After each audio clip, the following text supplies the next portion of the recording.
नमस्कार दोस्तों, मैं सोनू जौहरी समीक्षा इंस्टीट्यूट में आपका स्वागत करता हूँ। एमपीपीएससी के बाद जो अभ्यर्थी अभी इंटरव्यू देकर निकले हैं, उनसे बात करते हैं इंटरव्यू के माहौल से। सर, सबसे पहले सर का परिचय जानेंगे। सर, आपका शुभ नाम? विपिन कुमार अग्रहरि। कहाँ से हैं आप? सिंगरौली से। कैसा रहा आपका इंटरव्यू? ठीक था, अच्छा था। अंदर का माहौल कैसा था? अंदर का माहौल हंसमुख एकदम, माहौल अच्छा था। किसी तरीके से प्रेशर लेना ही नहीं है। वहाँ प्रेशर में जो भी जाते हैं अच्छे से माहौल रहता है, कर देते हैं। अच्छा, कितने टाइम तक रहा होगा एवरेज आपका इंटरव्यू? 10-12 मिनट। 10 से 12 मिनट रहा। कौन सा पैनल मिला आपको? शायद लता मैम का था। मैम का मैम बोर्ड। बोर्ड। अच्छा, जैसे आप सिंगरौली से आए तो वहाँ से कोई क्वेश्चन बना आपसे सिंगरौली के अराउंड में? ब्रिजले से नहीं बना। नहीं। आपकी अभिरुचि को लेके कोई प्रश्न? अभिरुचि इसमें डेप से समराइज करके बना था, भाषा शब्द साहित्य से लेके, बस बाकी डेप से नहीं बना। भाषा शब्द साहित्य में क्या क्या क्वेश्चन बना आपसे यहाँ? इसी पूछे थे कि भाषा शब्द साहित्य में किसको, जो महान व्यक्तित्व है उनको भारत रत्न से सम्मानित किया गया है। अच्छा अच्छा। हाँ, तो लता मंगेशकर और अटल बिहारी वाजपेयी जी को। इसके अलावा सब्जेक्ट में क्या क्या प्रश्न बने हैं आपसे? सब्जेक्ट से शब्द शक्ति पूछा गया था, हाँ। और सब्जेक्ट में रीतिकाल से केशव दास ने, रीतिकाल से बिहारी पूछे थे। हाँ। केशव दास के बारे में पूछा गया था, अलंकार से पूछा गया था, हाँ। और रस भी पूछे थे। रस भी पूछा, अलंकार भी पूछा हाँ। आपसे। मतलब आज कह सकते कि ट्रेंड बदल अलंकार गया है। में पूछा उपमा रूपक उत्प्रेक्षा में संबंध बताइए क्या है। अच्छा। क्या तनि मतलब अंतर तीनों में बताइए, आप उदाहरण बताइए इसके। अच्छा अच्छा। इसके अलावा और क्या क्या प्रश्न बने आपसे?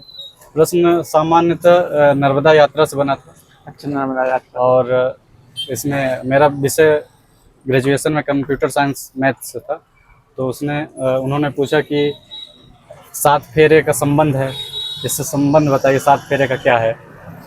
तो मैं उतना नहीं बता पाया, लेकिन कोशिश किया था बताने के लिए। अच्छा, आपसे जगह संबंध भी पूछा गया। हाँ, 7 इसके फेरे। अलावा सब्जेक्ट और ये भी पूछा था, अभी याद आया कि विवाह आपने अटेंड किए तो कितने प्रकार के विवाह अटेंड किए हैं।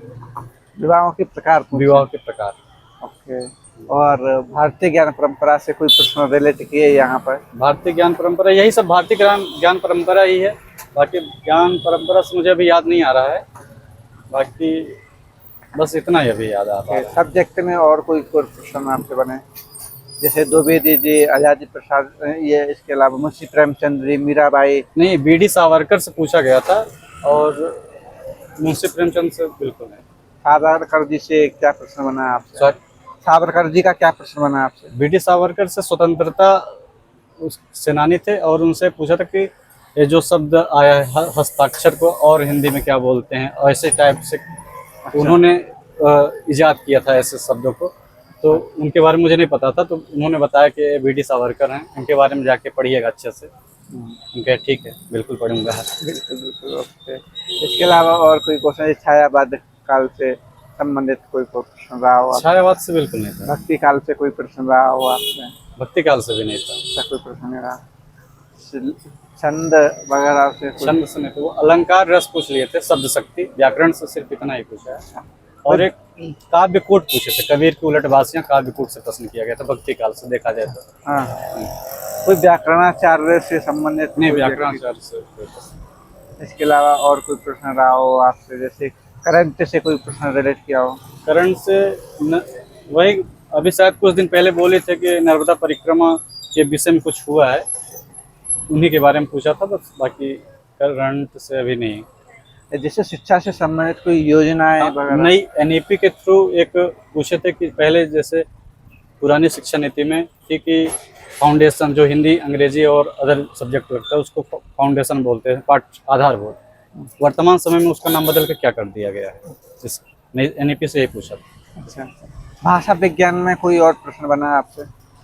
भाषा विज्ञान में प्रश्न नहीं किए थे। जैसे आपको उधर से बघेलखंड एरिया लगता, रीजन लगता है आपका, वहाँ से बघेली या बुंदेली? बुंदेली से पूछा था, बुंदेली के कुछ कवियों के नाम बताइए, उनकी यदि पंक्तियों को बता सकते हो। ईश्वरी के बारे में स्पेशली पूछे थे, ईश्वरी की नहीं बता पाया, तो उन्होंने जगनिक के बारे में पूछा, तो जगनिक कुछ पंक्तियाँ मैंने बताया।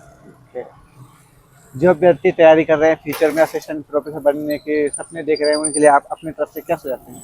उनके लिए यही सुझाव हो कि बाकी जो इंटरव्यू चल रहा है वहाँ पे हमेशा ठंडा माहौल रहता है, हंसमुख रहता है, प्रेशर में न जाएं, वहाँ पे हमेशा अच्छा रहेगा और बिल्कुल लोड लेके ना आए। यही हमारा सुझाव उनके लिए है। बहुत अच्छा लगा सर आपसे बात करके, आपको बहुत बहुत मुझे भी, शुभकामनाएं। मैं भी, थैंक यू, थैंक यू। मुझे भी, थैंक यू।